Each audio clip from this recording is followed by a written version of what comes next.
नमस्कार मित्रों, मेरा नाम है आदित्य। आप देख रहे हैं एडवोकेट आदित्य यूट्यूब चैनल। आपकी सलाह प्रोग्राम का ये मैं 33वां पार्ट बना रहा हूं। अगर आपने इसके पहले के पार्ट्स नहीं देखे हैं तो हमारे चैनल के प्लेलिस्ट में आपको एक आपकी सलाह नामक प्लेलिस्ट मिलेगा। आप वहां से जाके इसके पहले के पार्ट्स देख सकते हैं। उन वीडियोज को देख के आपको काफ़ी अच्छा नॉलेज मिलेगा और काफ़ी मोटिवेशन मिलेगा। तो उन वीडियोज को भी आप लोग प्लेलिस्ट से जाके ज़रूर देखिएगा। अपने इस प्रोग्राम के इस पार्ट में मैं आपको काफ़ी ज़्यादा इम्पॉर्टेंट बात बताने वाला हूँ। जैसा आप जानते हैं कि न्यायालय को न्याय का मंदिर कहा जाता है, लेकिन क्या आपने ऐसा कभी सोचा है कि अगर कोई व्यक्ति न्यायालय में ही झूठ बोलने लगता है तो ऐसे में क्या होगा? न्यायालय में ही झूठे सबूत पेश करने लगता है तो ऐसे में क्या होगा? हम बहुत बार ऐसा देखते हैं कि बहुत सारे लोग न्यायालय में झूठ बोलते हैं, न्यायालय में झूठा शपथ पत्र देते हैं। उदाहरण के लिए अगर मैं आपको बताऊं तो जैसे मान लीजिए कोई पत्नी है, वो अपने पति के ऊपर झूठा केस लगाती है तो उन केसों में 125 सीआरपीसी का भी वो केस लगाती है जिसमें मेंटेनेंस का प्रोविजन किया गया होता है। अब मान लीजिए पत्नी कुछ काम कर रही होती है, किसी रोजगार में होती है, प्रति माह उसे सैलरी मिल रहा होता है, तो ऐसे में भी अगर वो मेंटेनेंस केस करती है तो उसमें लिखवाती है कि वो बेरोजगार है, उसके पास कोई काम नहीं है, उसका कोई आय का स्रोत नहीं है, वो एक असहाय महिला है। और न्यायालय में वो ऐसा झूठ बोल देती है जबकि वो काम कर रही होती है, उसे सैलरी मिल रही होती है, यानी वो अपना खर्चा चलाने में सक्षम होती है। इसके बावजूद भी वो कोर्ट में लिखवा देती है कि वो कुछ नहीं करती है और अपना खर्चा चलाने में असक्षम है और ऐसे में उसे मेंटेनेंस दिलाया जाए। तो कुछ महिलाएं इस प्रकार से झूठ भी बोल देती हैं। तो क्या आपने सोचा है कि ऐसे में आप क्या कर सकती हैं? जैसे मान लीजिए अगर आपकी ही पत्नी ने आपके ऊपर मेंटेनेंस का केस किया है और उसमें उसने इस प्रकार से झूठ बोल दिया है, वो कमा रही है, इसके बावजूद भी उसने दिखा दिया है कि वो नहीं कमाती है, या फिर अपने शपथ पत्र में उसने कई बातें ऐसी ही झूठ लिखवा दी हैं और इसका आपके पास सबूत है, तो ऐसे में आप क्या कर सकती हैं, किस प्रकार से उसे सजा दिलवा सकती हैं? इन्हीं सब के ऊपर आज के वीडियो में मैं आपसे बात करने वाला हूं और आपको बताने वाला हूं कि अगर आपकी भी पत्नी ने ऐसे ही झूठ बोला है अपने केस में तो किस प्रकार से आप उसके ऊपर कार्यवाही करा सकते हैं। और साथ ही साथ मैं आपको आज एक हाई कोर्ट का जजमेंट भी प्रोवाइड कराऊंगा, जो जजमेंट अगर आपकी भी पत्नी ने झूठ बोला है ऐसे ही केस में तो आपके लिए काफी ज्यादा उपयोगी होगा। और इस जजमेंट की मदद से आप भी अपनी पत्नी के ऊपर केस दर्ज करा सकते हैं और उसे 7 साल तक की सजा करा सकते हैं। तो हमारा ये वीडियो काफी ज्यादा इंपॉर्टेंट होने वाला है, तो ये वीडियो पूरा देखिएगा। तो चलिए वीडियो को शुरू करते हैं। तो देखिए, कोई व्यक्ति है, उसने आपके ऊपर झूठा केस किया है। जैसे मान लीजिए आपकी पत्नी ने ही आपके ऊपर 125 सीआरपीसी का मेंटेनेंस केस किया है। ऐसे में आपकी पत्नी खुद कमा रही है, अपना खर्चा चलाने में सक्षम है, उसे प्रति माह सैलरी मिल रही है। इसके बावजूद भी यदि उसने एफिडेविट में यानी शपथ पत्र में लिखवा दिया है कि वो कुछ नहीं करती है, उसके पास आय का कोई स्रोत नहीं है, वो असहाय महिला है, और ऐसे में उसे पति से भरण पोषण दिलवाया जाए, तो ये चीज सरासर गलत है और उसने ऐसा अपराध कर दिया है। क्योंकि कोर्ट में झूठ बोलना, झूठे शपथ पत्र देना, झूठे साक्ष्य देना, ये सारी चीजें अपराध की श्रेणी में आती है और ऐसे में उसे 7 साल तक की सजा हो सकती है। यानी जो भी व्यक्ति कोर्ट में झूठ बोलता है, झूठे शपथ पत्र देता है, झूठे साक्ष्य पेश करता है, तो ऐसे में अगर कोर्ट चाहे तो उसके ऊपर कार्यवाही करेगा, उसके ऊपर केस दर्ज कराएगा और इसमें उसे 7 साल तक की सजा हो सकती है। तो यदि आपकी भी पत्नी ने ऐसा ही झूठ बोला है कि वो कमा रही है, इसके बावजूद भी उसने कोर्ट में लिखवाया है, कोर्ट में झूठा शपथ पत्र दिया है कि वो कुछ काम नहीं करती है, उसके पास आय का कोई स्रोत नहीं है, वो एक असहाय महिला है, ऐसे में उसे पति से भरण पोषण दिलवाया जाए, या फिर आपकी पत्नी ने किसी अन्य प्रकार से कोर्ट में झूठ बोला है, झूठा शपथ पत्र दिया है या फिर झूठा साक्ष्य पेश किया है, तो आप भी ऐसे में अपनी पत्नी को 7 साल तक की सजा करा सकते हैं। तो शायद अब आप मेरी बात समझ चुके होंगे कि कोर्ट की कार्यवाही में झूठ बोलना, झूठे शपथ पत्र देना या फिर झूठे साक्ष्य देना, ये सारी चीजें अपराध की श्रेणी में आती हैं और ऐसे में 7 साल तक की सजा हो सकती है उस व्यक्ति को जो कोर्ट की कार्यवाही में झूठ बोलता है, झूठे शपथ पत्र देता है या फिर झूठे साक्ष्य पेश करता है। अब मैं आपको बता देता हूं कि आप ये केस कैसे दर्ज करा सकते हैं। तो देखिए, इसके लिए आप प्राइवेट कंप्लेन नहीं कर सकते, ना ही FIR दर्ज करा सकते हैं। जैसे मान लीजिए आपकी पत्नी ने आपके ऊपर केस किया है 125 सीआरपीसी यानी मेंटेनेंस का केस किया है और उसमें उसने झूठी चीज़ें लिखवाई हैं, झूठी बातें लिखवाई हैं या फिर झूठे साक्ष्य दिए हैं, तो ऐसा नहीं है कि आप जाएंगे पुलिस थाने में और एफआईआर दर्ज करा देंगे इसके लिए या फिर आप कंप्लेंट केस यानी परिवाद दर्ज करा देंगे। ऐसा नहीं होता है।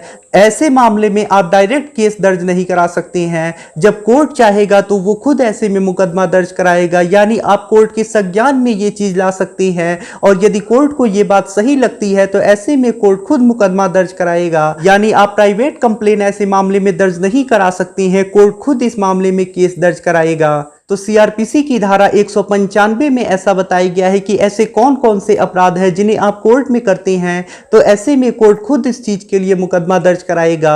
और सीआरपीसी की धारा 340 में कौन सी प्रक्रिया से मुकदमा दर्ज होगा, यानी कोर्ट कैसे मुकदमा दर्ज कराएगा, इसका प्रोविजन किया गया है। अगर सीआरपीसी की धारा 195 और 340 के बारे में आप और भी ज़्यादा डिटेल में जानना चाहते हैं, आप एक एजुकेशन लेवल पे जानना चाहते हैं जैसे क्लास में पढ़ाया जाता है उस प्रकार से, तो इसके लिए आप लोग कमेंट करिएगा, मैं वैसा भी वीडियो आपके लिए बना दूंगा। लेकिन अगर आप लोग सिर्फ प्रैक्टिकली जानना चाहते हैं तो ये समझिए कि ऐसे कौन कौन से अपराध हैं जिन्हें आप कोर्ट में करते हैं, तो इसके लिए कोर्ट खुद मुकदमा दर्ज कराएगा। इसके लिए आप प्राइवेट कंप्लेन नहीं दर्ज करा सकते हैं, इसके लिए आप एफआईआर दर्ज नहीं करा सकते हैं। उन सारे केसों के बारे में, उन सारे धाराओं के बारे में सीआरपीसी की धारा 195 में वर्णन किया गया है और साथ ही साथ 340 सीआरपीसी में इसकी प्रक्रिया बताई गई है कि कोर्ट किस प्रकार से केस दर्ज कराएगा। तो अगर आपकी भी पत्नी ने कोर्ट में कोई झूठ बोला है, झूठे साक्ष्य दिए हैं, झूठे शपथ पत्र दिए हैं, तो ऐसे में आपको कोर्ट में 340 सीआरपीसी के अंतर्गत एक एप्लीकेशन देना होता है और साथ ही साथ आपको सबूत देने पड़ते हैं। जैसे मान लीजिए आपकी पत्नी ने झूठ बोला है कि वो कमा नहीं रही है जबकि वो कहीं काम कर रही है। उस केस दर्ज कराने के लिए सबसे पहले आपको 340 सीआरपीसी में एक एप्लीकेशन बनाना होता है और उस एप्लीकेशन में आपको जो भी पत्नी ने झूठी बातें लिखी हैं उन सारे का वर्णन करना होता है। उसके बाद जो सही चीज है आपको वो चीज बतानी होती है और उसके बाद साथ में आपको जो आपके पास साक्ष्य है, जैसे मान लीजिए पत्नी ने ये लिखवाया है शपथ पत्र में कि वो उसके पास आय का कोई स्रोत नहीं है, लेकिन यदि आपके पास कोई ऐसा साक्ष्य है जो सिद्ध करता है कि आपकी पत्नी कोई काम करती है, उसे प्रति माह सैलरी मिलती है, तो आपको वो सबूत भी साथ में लगाना होगा अपने एप्लीकेशन के। इस प्रकार से एक एप्लीकेशन तैयार करके और उसके साथ सबूतों को लगा के आपको कोर्ट में सबमिट करना होता है। उसके बाद इस पे आर्गुमेंट होता है और यदि कोर्ट में ये बात सिद्ध हो जाती है कि पत्नी ने झूठ बोला है, और ऐसा नहीं सोचिए कि इसके लिए बहुत ज़्यादा लंबा मुकदमा चलेगा, 1 से 2 तारीखों में ये चीज़ क्लियर हो जाती है कि क्या सही है क्या गलत है। और यदि कोर्ट को लग जाता है कि पत्नी ने झूठ बोला है, तो ऐसे में जो कोर्ट है वो पत्नी के ऊपर आईपीसी की धारा 191, 192 या फिर 193 में केस दर्ज कराता है, जिसमें 7 साल तक की सजा का प्रोविजन किया गया है। तो शायद अब आप ये बात समझ चुके होंगे कि आपकी पत्नी ने भी अगर कोई ऐसा ही झूठ बोला है तो ऐसे में आपको 340 सीआरपीसी का एप्लीकेशन देना होता है। उस एप्लीकेशन में आपको पत्नी ने जो भी बातें झूठ बोली होती हैं, जो भी झूठे शपथ पत्र में बात बोली होती है, उन सबका वर्णन करना होता है। उसके बाद जो चीज़ें सही होती हैं आपको वो लिखना होता है। साथ में आपके पास जो भी साक्ष्य है जो सिद्ध करते हो कि पत्नी ने झूठ बोला है वो भी लगाना होता है। और कोर्ट में अगर ये बात सिद्ध हो जाती है कि पत्नी ने झूठे शपथ पत्र दिए हैं या फिर झूठ बोले हैं या फिर झूठे साक्ष्य दिए हैं, तो ऐसे में कोर्ट पत्नी के ऊपर खुद कार्यवाही करता है और पत्नी के ऊपर खुद मुकदमा दर्ज कराता है। जैसा कि मैंने आपको बताया था कि मैं आपको एक जजमेंट भी दूंगा जिसमें ऐसे ही पत्नी ने झूठ बोला था, वो कमा रही थी, इसके बावजूद भी उसने खुद को असहाय बताया था, बेरोजगार बताया था और आय का कोई स्रोत नहीं है उसके पास, ऐसा शपथ पत्र दिया था।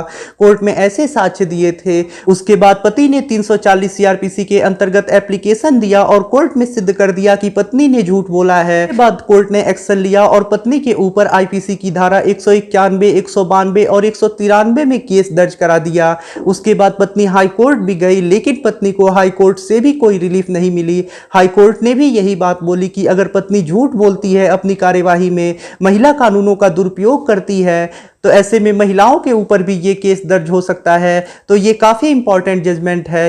ये जजमेंट गुजरात हाई कोर्ट के द्वारा सेजल बेन तेजस भाई चौवाटिया वर्सेस स्टेट ऑफ गुजरात के केस में दिया गया था। अगर इस जजमेंट के बारे में आप डिटेल में जानना चाहते हैं तो मेरा जो सेकंड चैनल है जिसका नाम है लॉ मंत्रा, मैंने उसके ऊपर एक डिटेल में इसके बारे में वीडियो बनाया है। वीडियो का लिंक आपको डिस्क्रिप्शन में मिल जाएगा, आप वहां से जाके इस वीडियो को देख सकते हैं, इस जजमेंट के बारे में डिटेल में जान सकते हैं और साथ ही साथ इस जजमेंट को डाउनलोड भी कर सकते हैं और अपने केस में भी लगा सकते हैं। यदि ये जजमेंट आप अपने केस में लगाते हैं, यानी आप 340 सीआरपीसी का एप्लीकेशन दे रहे हैं और उसके साथ यदि आप ये जजमेंट भी लगा देते हैं, तो ये मान के चलिए कि सोने पे सुहागा हो गया।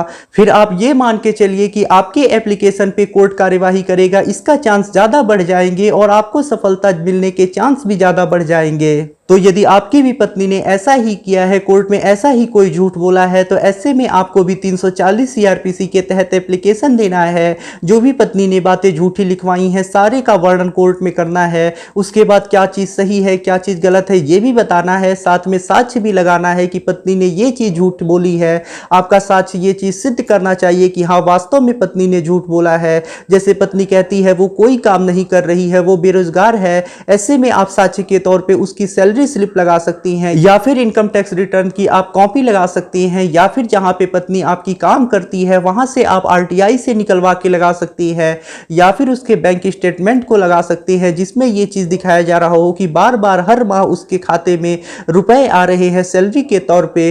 तो ये सारी चीजें आप लगा सकते हैं। इसी से सिद्ध होगा कि आपकी पत्नी कमा रही है और प्रति माह उसे सैलरी मिल रही है और उसने कोर्ट में ये बात झूठ बोली है कि वो कोई काम नहीं करती है और वो बेरोजगार है। यदि आप भी ऐसा करती हैं तो आप भी अपनी पत्नी के ऊपर केस दर्ज करा सकती हैं। यानी कोर्ट में आपको सिर्फ एक एप्लीकेशन देना है और कोर्ट के संज्ञान में ये चीज लाना है कि पत्नी ने झूठ बोला है और साथ ही में आपको सबूत भी देने हैं। अगर कोर्ट में आप सिद्ध कर देते हैं तो कोर्ट पत्नी के ऊपर कार्यवाही करेगा और ऐसे में पत्नी को 7 साल तक की सजा हो सकती है। अपने एप्लीकेशन के साथ जो मैंने जजमेंट बताया उसे आप लोग लगाना ना भूलें। अगर उसे आप लोग लगा देते हैं तो आपके जीतने के चांस ज़्यादा बढ़ जाएंगे और आपके सक्सेसफुल होने के परसेंटेज भी बढ़ जाएंगे। यदि आपको ये जानकारी पसंद आई हो तो वीडियो को जरूर लाइक कर दें। यदि आप मुझसे फ़ोन पे बात करके कोई कानूनी समस्या का समाधान प्राप्त करना चाहते हैं तो इसके लिए डिस्क्रिप्शन चेक करें, वहाँ पे बताया गया है कि आप किस प्रकार से मुझसे फ़ोन पे बात कर सकते हैं। यदि आपको वीडियो पसंद आया हो तो वीडियो को लाइक करें, अपने दोस्तों के साथ शेयर करें और यदि आप चैनल पे नए हैं तो चैनल को सब्सक्राइब करके बेल आइकन को दबाएं। मिलते हैं नए वीडियो के साथ अगले दिन, तब तक के लिए जय हिंद जय भारत।